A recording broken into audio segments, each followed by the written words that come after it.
7h52, c'est l'édito politique. Bonjour Nicolas Bétou. Bonjour Pierre. Ce matin, vous allez nous raconter l'histoire d'une mystérieuse disparition. Ben oui, celle d'un sujet qui a pourtant alimenté des milliers d'heures de débat, mis des centaines de milliers de manifestants dans la rue. Un sujet qui a été plusieurs fois traité depuis des années, mais dont très étonnamment, on ne veut plus trop parler dans cette campagne électorale. Ce sujet, c'est celui de la réforme des retraites. Il ne nourrit plus, mais alors plus du tout, les principaux débats politiques. Allez hop, enterré. Il a quand même été très présent pendant la campagne présidentielle. C'est vrai, avec une opposition frontale entre les propositions de Valérie Pécresse, la retraite à 65 ans, celle d'Emmanuel Macron, 65 ou 64 ans, on ne sait plus très bien, celle de Marine Le Pen qui avait, réformé sa réforme pour se caler sur l'âge actuel de départ à la retraite, c'est-à-dire 62 ans, et puis Jean-Luc Mélenchon, farouchement accroché à son idée de retour aux 60 ans. Et vous avez raison, une partie des controverses électorales a tourné autour de ce thème. Marine Le Pen, par exemple, avait décidé de faire des 65 ans de Macron l'épouvantail et l'argument choc de sa campagne contre le président sortant. Mais depuis,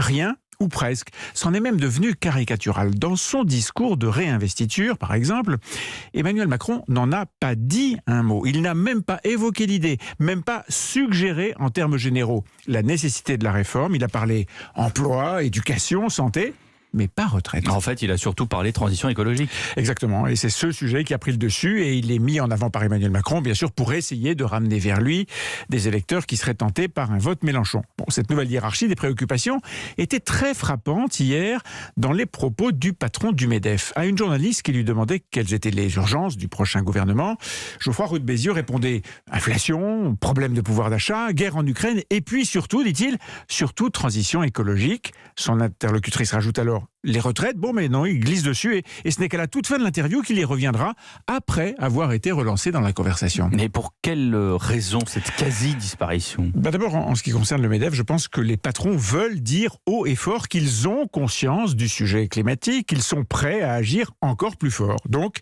ils le mettent bien haut dans leur discours. Mais du côté de la Macronie, je suppose que cette disparition, c'est pour éviter de faire une Borloo. Il faut rappeler une Borloo.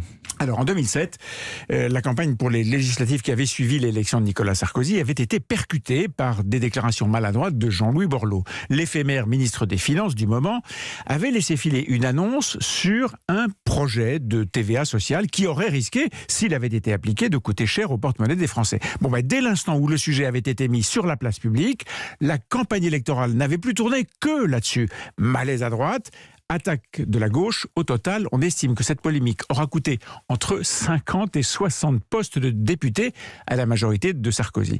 Eh bien, c'est cette crainte-là qui explique le silence sur les retraites. Crainte d'autant plus palpable que le patron de la CFDT, Laurent Berger, a sorti la grosse artillerie en début de semaine pour annoncer que son syndicat sera vent debout contre la réforme si elle vient à l'automne et que ce sera explosif. Bon, la menace est claire. Et le résultat est préoccupant parce que si le sujet des retraites ne revient pas rapidement dans le débat public, au minimum après les élections, si les Français ne sont pas à nouveau confrontés à la réalité assez dure des équations sur le sujet, la réforme déjà hautement acrobatique risque bien de devenir carrément impossible. Merci, c'était l'édito politique de Nicolas Bétou. C'était l'opinion